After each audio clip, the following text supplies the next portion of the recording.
време на нови медиуми. Публика нема тука, ама ќе не следат, зашто ова се снима и ќе оди на социјалните медиуми на Преда плюс фондацијата, која што во тој сегмент на диджитал маркетинг е една од водечките и знае како тоа добро да го искомуницира со јавноста. Денес настанот не враќа назад на настани кои што тогаш беа многу тешко да се турнат, а денес стануваат голема реалност, кога станува збор за линкување на универзитетот со една фондација која што гледа многу напред во времето. Дали може да санувате за успех во стартап идеја уште додека сте во студентските клуби? Ова прашање ние во Преда го поставувавме години наназад и така почна нашата прва соработка со Укло пред многу години, иако тоа беше срамежливо, не секогаш одеше глатко. Меѓутоа, еден стартап не демантира, не нас, туку го демантира универзитетот, покажувајќи дека може, ако сонувате големи соништа, и ако идејата е од $1.000.000. Ќе се насмеете на ова, сигурна сум, но младоста не се плаши од големи соништа, таа знае да ризикува, зашто ништо не губи. Така истакна човекот кој што стои зад Бинтерн стартапот, компанија која што Преда плюс фондацијата уште пред неколку години ја процени како добар капацитет, како нешто во што треба да се инвестира, и таа го доби првиот грант на првиот повик и од Битола се може.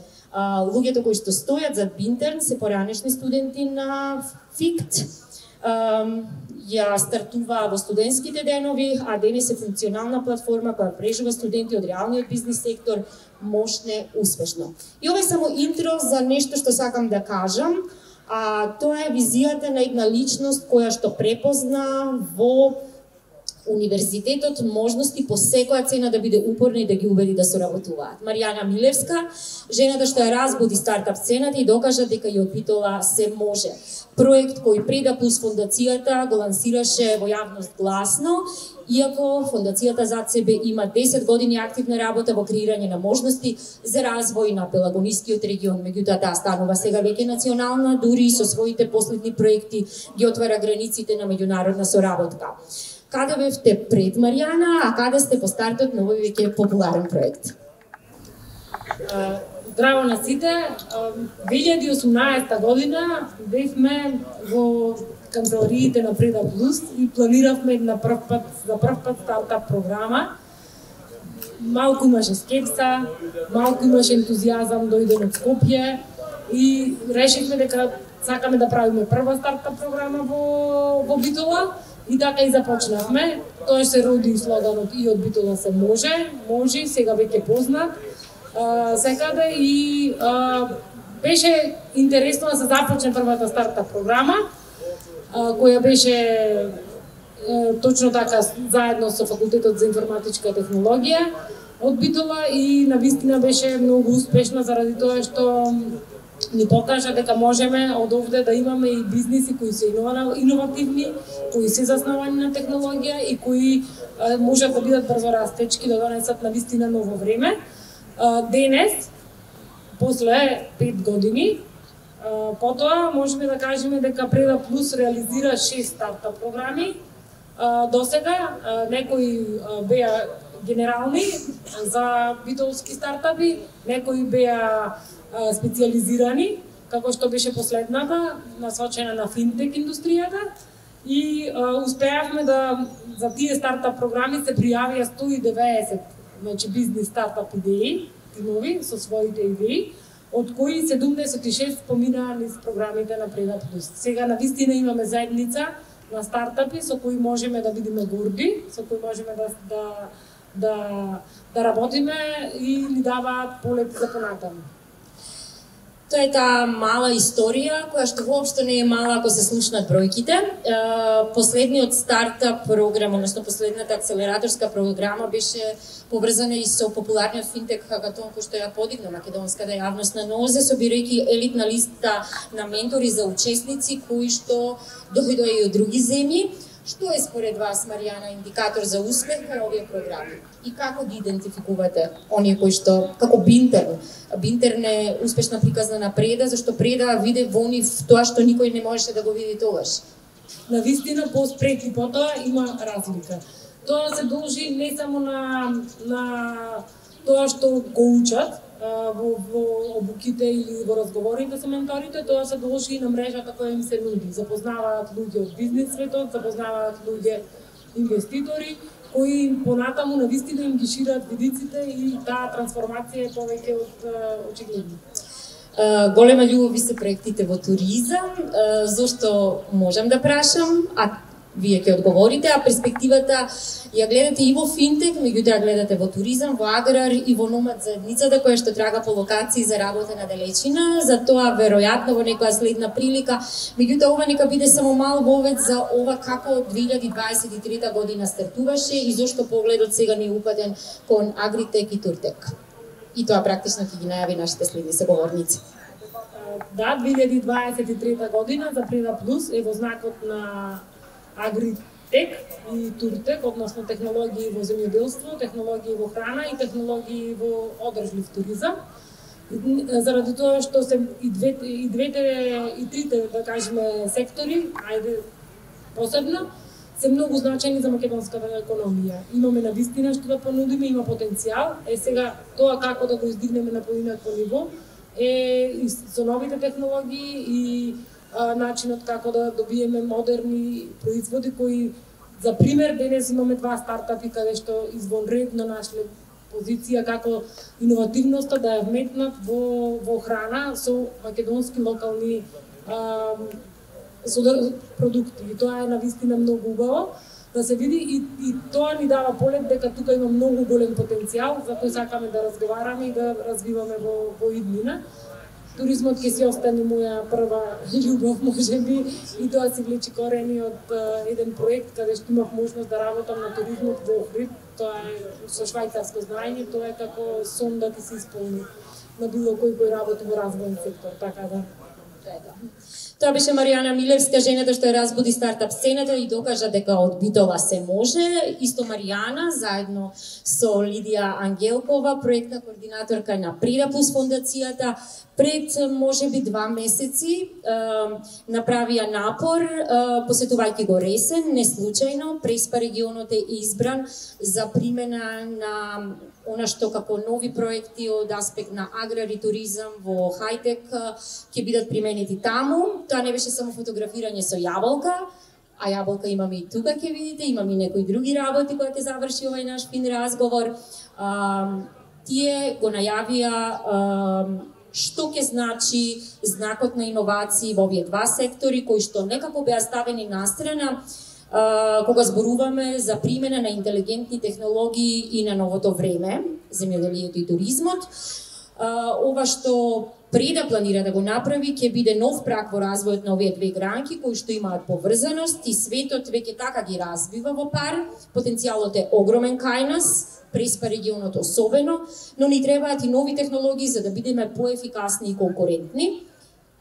Затоа бидете подготвени за иновации во овие сфери кои досега имаа екстензивен развој. Ова е будење за сите со иновативни идеи кои ќе знаат да го спојат земјоделието со технологијата, агритекот и туризмот до технологија на таа нова кованица која што сега ја користиме како Туртек. Лидија Ангелкова ќе го најави стартот на стартап програмата на Преда Плюс, пови кој што е во тек, меѓутоа таа ги знае точно деталите и ќе ви ги збрифира сега. Повели Лидија. Ти благодарам, Бубе. Драго ми е што денеска баш овде на ова отворен ден на УКЛО имаме можност за прв пат да имаме една информативна сесија која што ќе ги најави условите, критериумите и начинот на пријавување во новата стартап програма на Преда Плюс фондација. Инаку самиот повик веќе е започнат и можам да кажам дека има доста голем интерес за самата тема и веќе пријавувањето е во тек. Повикот ќе биде отворен до 31 мај.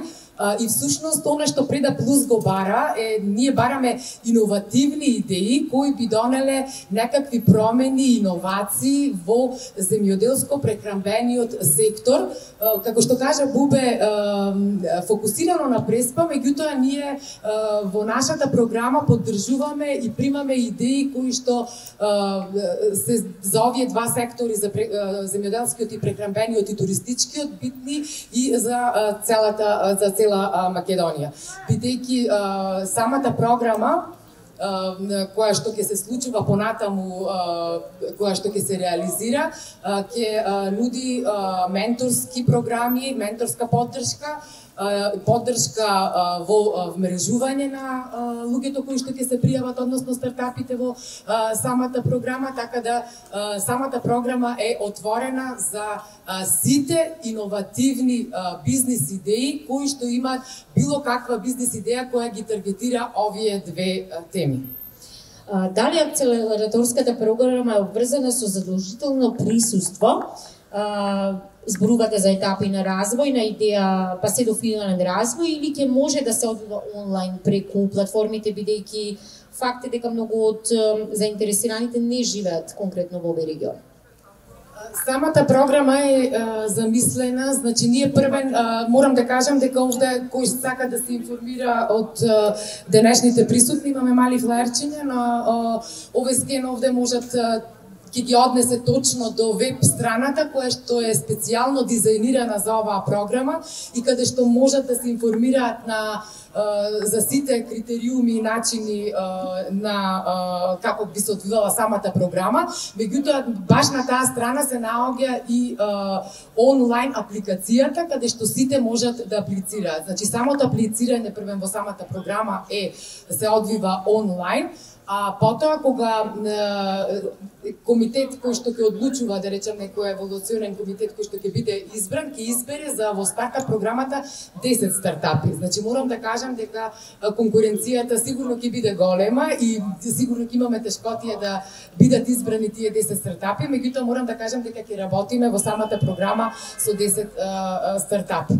Оно што се случува сега во самата програма, како ќе оди реализацијата и оно што е како фондација ние го нудиме во самата акселераторска програма, всушност представува менторство под една технологија на Google Sprint методологија, која што е исклучиво индивидуално дизајнирана според идеите што ние ќе ги добиеме на самиот повик. Значи, со секој стартап ќе се работи, менторска поддршка ќе добие индивидуално.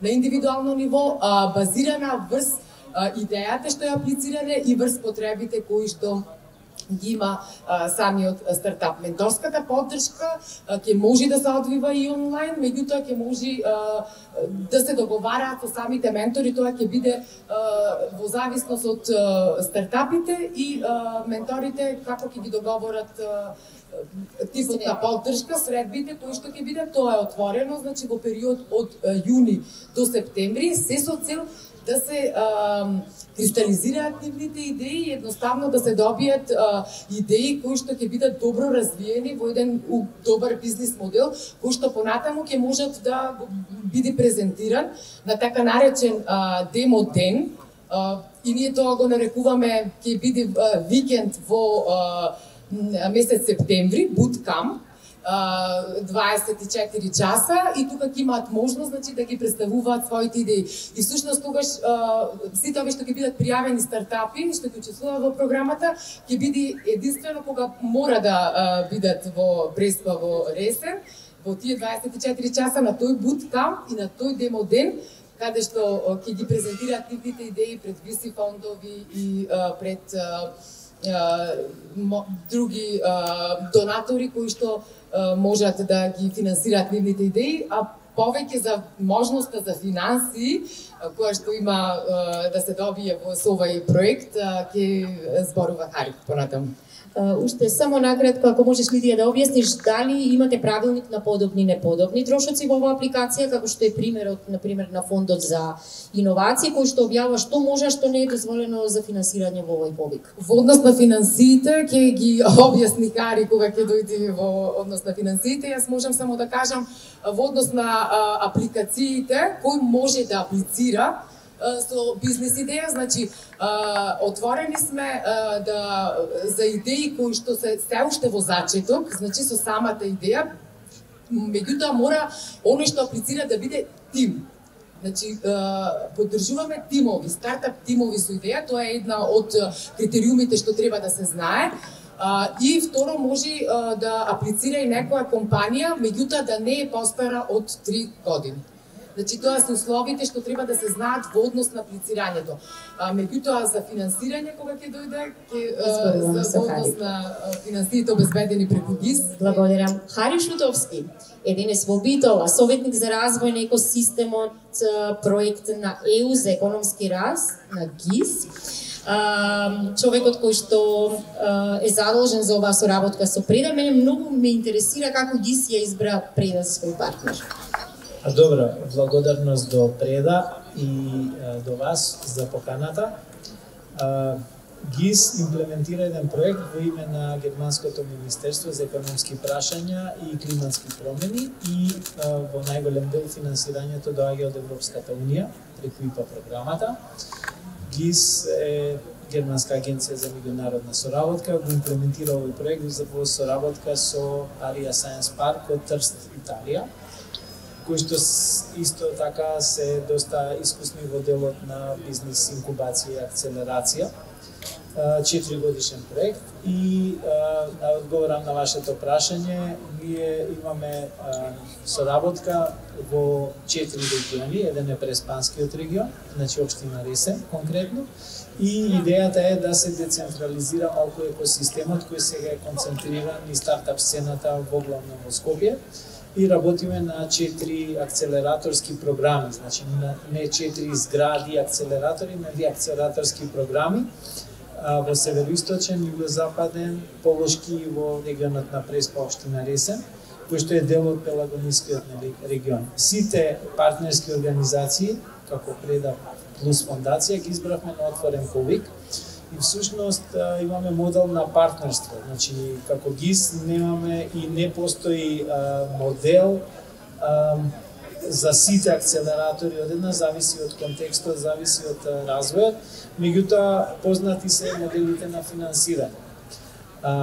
Идејата е до крај на ние ова го гледаме како стартап на Преда Плюс фондација, како нивен бизнис и инвестиција, и идејата е до крај на проектот, значи во следните 2 години да се развие еден одржлив бизнис модел.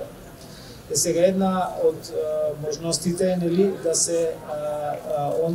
се бараат надворешни инвеститори, што беше спомнато како фондови за ризичен капитал, бизнис ангели, кој е дел кој што покрај менторството треба исто да се развива, бидејќи ние она што го гледаме е дека главниот предизвик во принцип е да се обезбедат инвеститори на тој демо деј или на тој буткамп, а ние сме партнери кои што со неповратна помош би го намалиле ризикот на приватните инвеститори кои би инвестирале во удели на тие стартапи со цел да се обезбеди ова што Маријана го зборуваше за брз развој и настап на други пазари, за да може брзо да се донесе стартапот на едно повисоко ниво. Инаку клучниот бизнис на ГИС не е финансирање, туку е јакнење на капацитети. И ние всушност тука го фокусираме нашето внимание.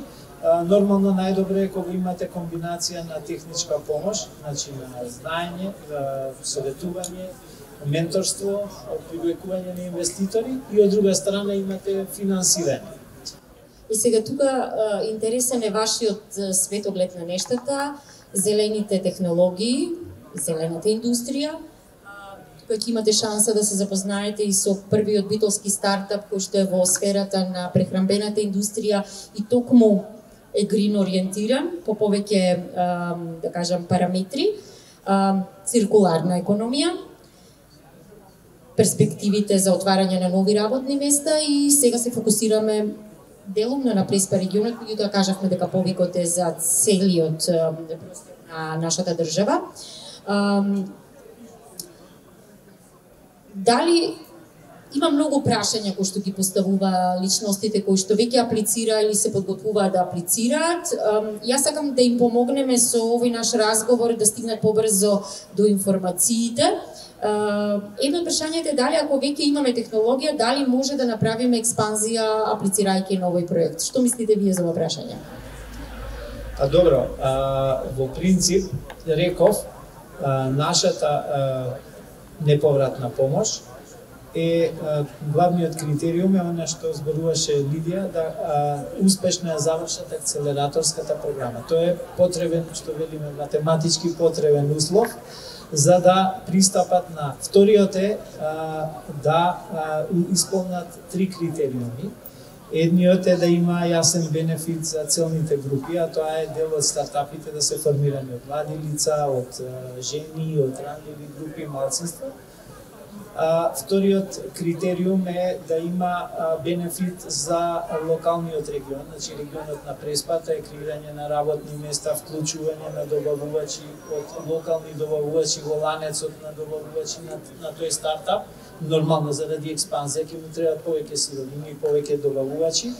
И третиот услов кој што го спомнавте е во насока на она што е цел на Европската унија до 2050 година, тоа е климатски неутрална економија, отпорна и конкурентна. И гледате дека се повеќе и фондот за иновации беше спомнат, значи се повеќе се ориентира на така наречена дупла транзиција, која што вклучува и зелена и дигитализација, twin transition, и тука е и секако и циркуларната економија. Значи, кај нас морам да кажам дека од она што го имаме како искуство, ова не се случува органски. Можностите се тука, но организации како Преда Плюс и другите организации за поддршка на бизнисот, вклучително и ние, би требало да работиме на освестување, да речем, за можностите што ги нудат овие пристапи за зелена економија, зелени работни места, циркуларна економија. Значи, како концепт не вклучува само рециклирање, него уште размислување за што ќе се случи со производот после, нели уште во фазата на дизајн.